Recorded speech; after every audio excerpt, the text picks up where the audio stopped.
এই কাজটা করার আগে সুন্দর সুন্দর ফুল 12 মাস ফুটছে সেই রকম গাছের কাণ্ড আমাকে বেছে নিতে হয়েছিল। তো সেগুলো ভাই বেছে নিয়ে গ্রাফটিংটা করবে। তো চলো সাথে থাকো, দেখতে থাকো কীভাবে খুব সহজেই আমরা গ্রাফটিং করতে পারি। ওরা আজকে একটা খুব সুন্দর কাজ তোমাদের দেখাতে চলে এসেছি, যেটা হচ্ছে গেল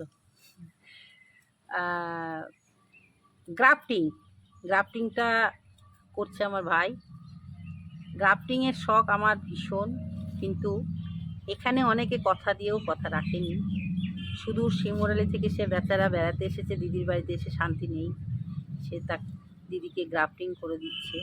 তো কীভাবে গ্রাফটিং করতে হয় এই ব্যাপারটা আমিও জানি না, শিখবো ভাইয়ের কাছে। এই যে গাছটা দেখছো, এই গাছটা ছিল এতটা, এই যে এটা একটা চিত্রা ভ্যারাইটির গাছ, এটাকে ও কাটিং করলো। এবার কাটিং করার পর কি করবে চলো দেখা যাক।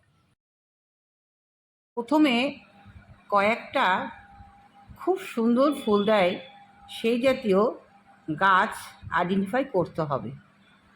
আমি যেমন নিয়েছি Ruby, Shubhra, Christina, fire opal, এরকম অনেক অনেক গাছ, ফ্লাস।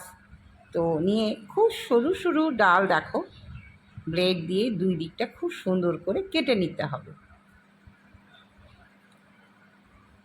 তো একদম ছোট ছোট ডাল নিয়েছে, ভালো করে কেটে নিতে হবে, খুব সাবধানে এটা করতে হবে বন্ধুরা।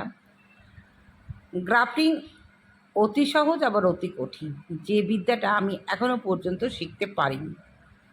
তো অসীম আমার ভাই খুব সুন্দর করে, নিজের বাড়িতে প্রচুর করেছে, আর অত দূর থেকে আমি একটা নিয়ে এসেছি, ও নেব না তাও জোর করে আমাকে দিয়েছে, বেশ বড় গাছ, খুব সুন্দর ফুল ফোটে, ভালো লাগে। তো বলেছিল দিদিভাই যেদিন আমি যাব তোমার বাড়ি আমি তোমাকে কয়েকটা করে দেবো। তো যাই হোক, দেখো ওগুলোকে ওইভাবে ছিলে সুন্দর করে অ্যালোভেরার মধ্যে ও রেখে দিল কিছুক্ষণ, দেখতেই পাচ্ছ, দিয়ে রেখে দিল। এবার যে কাণ্ডটা সুন্দর করে কেটেছে, এবার সেটার যে ছাল বা বাকলটাকে আর যে আসল যে কাঠ তার থেকে একটু করে আলাদা আলাদা করে কাটতে হবে। আমার মনে হয় এই ব্যাপারটা যে বাকল যত মোটা হবে তত ভালো আমার মনে হচ্ছে, কিন্তু যিনি করছেন তিনি এটাও উনি মুখে বলেছেন, এটা আমি ওকে প্রশ্ন রেখেছিলাম। তো যাই হোক, এইভাবে দেখো একটা দুটো দুবার তিনবার কাটা হলো, মোট 4 বার কাটবে।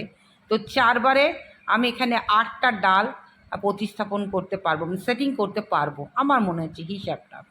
তো হ্যাঁ, তাই আমাকে ও যে গাছটা দিয়েছে 8 রকমের ফুল ফোটে, এখানেও মনে হয় 8টা ডালও সেট আপ করবে আমার মনে হচ্ছে।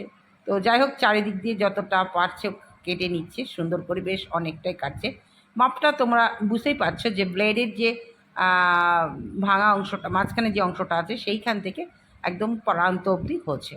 তো ও সেটিংয়ের ব্যাপারটা ও দেখছে, সেট করছে, দেখছি আরেকটু কাটতে হবে, মানে অ্যাকচুয়ালি ছিদ্রটা যাতে কম থাকে সেই জন্যই কিন্তু ও ছিলে নিচ্ছে। খুব সুন্দর বন্ধুরা, হাতে ধরে কিন্তু এটা শেখানো হচ্ছে। এইভাবে যারা এক্সপার্ট আছো করে নাও, দেখো খুব অনায়াসেই সুন্দর সুন্দর গ্রাফটিং একটা গাছ তৈরি করতে পারবে। আমরা নার্সারিতে গেলে 3টে কালার দিয়ে 400 টাকা নিত, আজ থেকে 2 বছর আগেকার কথা বলছি। তাহলে 8টা কালার, মানে বুঝতে পারছো তো যে নার্সারিতে গেলে কত দাম হবে। তো আমরা কেন দাম দিয়ে কিনবো, আমাদের বাড়িতে সব রকমই আছে। তো সেগুলো আমরা যদি চেষ্টা করি এইভাবে, নিশ্চয়ই আমাদের বাড়িতেও খুব সুন্দর বাগান ফুল ফোটাতে পারবো, তাই না বন্ধুরা? হ্যাঁ, তো দেখো কি সুন্দর ভাই হাতে ধরে এটা দেখিয়ে দিচ্ছে। বিশেষ করে এটার জন্য কোনো কিছু খরচও হলো না। আমি বলেছিলাম যে পলিথিন কিনতে হবে ভাই, তা বললো না দিদিভাই তোমার যে বাজার করা যে সাদা পলিথিন আছে সেইটা নিয়ে এসো। তো আমি, আমার তো থাকেই, সেগুলো নিয়ে আসলাম। তো ভাইয়ের বউ আর ভাই মিলে সরু সরু করে ফিতের মতন সুন্দর দেখলাম কেটে নিল। তাহলে বুঝতে পারছো তো, সম্পূর্ণ বিনা পয়সায় আমরা একটা 1000-1200 টাকার মোটামুটি একটা গ্রাফটিং সুন্দর গাছ করতে পারবো, তৈরি করতে পারবো। তো কেন করব না? খুব সহজ পদ্ধতিতে এটা করতে পারবো আমরা, সেই জন্যই কিন্তু আজকে আমরা শিখছি বন্ধুরা। তো এভাবে সুন্দর করে সেটিং করে নিয়ে তারপরে কিন্তু ও পলিথিনটাকে লম্বা লম্বা করে মানে ফিতার মতন করে কেটে সুন্দর করে বাঁধবে। তো এই কাজটা কিন্তু খুব সাবধানে করতে হবে, তবে নতুন ব্লেড কিন্তু নেবে না, আধ পুরনো নেবে, মানে ইউজ করা, সেটাকে স্যানিটাইজ অবশ্যই করে নেবে। যে কোনো ধাতুর জিনিস গাছের কাজ করতে গেলে অবশ্যই আমাদের জীবাণুমুক্ত করতে হয়। সবসময় সব কিছু যদি আমরা সূক্ষ্মভাবে করি তাহলে কিন্তু ছত্রাক আক্রমণ করবে না। ছত্রাক সবসময় হাঁ করেই থাকে যে কোথায় একটু কাটা অংশ পাবো সেখানেই আমরা বসবাস করব এবং নতুন করে জন্মগ্রহণ করে বংশবিস্তার করব। তো সেই সুযোগটা কেন আমরা দেব বলো? তো এইভাবে ও মোটামুটি 8টা ডাল দেখো যথারীতি সেটিং করে ফেলেছে। এবার তৈরি হচ্ছে, এই ফিতে দিয়ে বাঁধছে। দেখো প্রথমটা কী সুন্দর করে বেঁধে নিল, এক প্রান্তটা একটুখানি বেঁধে নিয়ে ডান হাত দিয়ে পুরো লম্বা অংশটাকে দিয়ে আস্তে আস্তে আস্তে একদম এমনভাবে বাঁধা হচ্ছে যাতে বায়ু প্রবেশ করতে না পারে, বা বায়ু বা ছত্রাক প্রবেশ করতে না পারে। কারণ কাটা অংশে হাঁ করে তো থাকেই বাতাস আর ছত্রাক, তার জন্য টাইট করে বেঁধে দেওয়া হলো। তো এরকম তোমরা যদি মনে করো যে আমরা এটা দিয়ে না করব, তো তোমরা অনলাইন থেকে কিনে নিতে পারো। অনলাইনে এই গ্রাফটিং করার জন্য চাকু পাওয়া যায়, আবার সুন্দর পলিথিনও পাওয়া যায়। তো যাই হোক, এভাবেও বেঁধে নিল। এবার বলছে দিদি একটা ওপরে একটা লাগবে, ভালো একটা পলিথিন দাও। দিয়ে ওটা হাঁপু দিয়ে ফুলিয়ে নিল, নিয়ে এটাকে দিচ্ছে। দেখো মোটামুটি হ্যাঁ, যাতে বাতাস থাকে ফু দিচ্ছে, দিয়ে বাতাস নিয়ে একটু বেশ হ্যাঁ হাওয়াটা থাকছে, দিয়ে ওটা বেঁধে দিচ্ছে। বলছে কেন না, এটা বেঁধে দিতে হবে একদম টাইট করে, যাতে ভিতরে বাষ্পটা জমা হয়। বাষ্পটা জমা হলে কি হবে, একটু জলীয় বাষ্প থাকলে ও মোটামুটি গাছের পাতা কিন্তু বেরিয়ে যাবে। ওই জন্য মোটামুটি নিজের মতন করে ও ওটাকে সেটিং করে নিয়ে এবার আবারও বাঁধছে। তো বাঁধাটা দেখতেই পাচ্ছ, দুবার দেখতেই পাচ্ছ হাতে ফিতার মতন অংশ করে নিয়েছে, কী সুন্দর করলো, কত সহজে করে নিল, এত ভালো লাগছে। আমি এই সাহসটা কিন্তু ভাইয়ের কাছ থেকে একটু একটু করে অর্জন করতে চাই।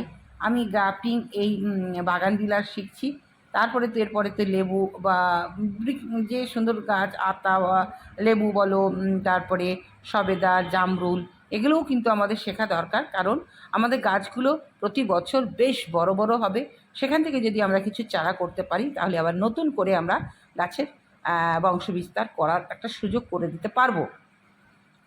বাধা হয়ে গেল বন্ধুরা। এবার একে কি করতে হবে, এবার ভাই বলে দিয়েছে দিদিভাই একদম জল দেবে না, পুরো ড্রাই অবস্থায়, তুমি যত ড্রাই রাখবে তত এ ভালো থাকবে। ড্রাই অবস্থায় তোমাকে একদম একটা শেডে রেখে দিতে হবে, যেখানে আলো বাতাস যাবে কিন্তু রৌদ্র যাবে না। তো আমি বললাম যে এটা হয়ে গেলে আমার যে স্টোর রুম আছে ওইখানে তুই রেখে দিস। তো ও যথারীতি স্টোর রুমে এটা রেখে দেবে আশা রাখছি। আমি খুব খুশি যে আমার ভাই নিজের হাতে এটা করে দিয়ে গেল। এবার বলেছে 3 সপ্তাহ পর ভাই এটা খুলে দেবে। চলো যে গাছটা ভাই আমাকে দিয়েছে সেটা দেখায়।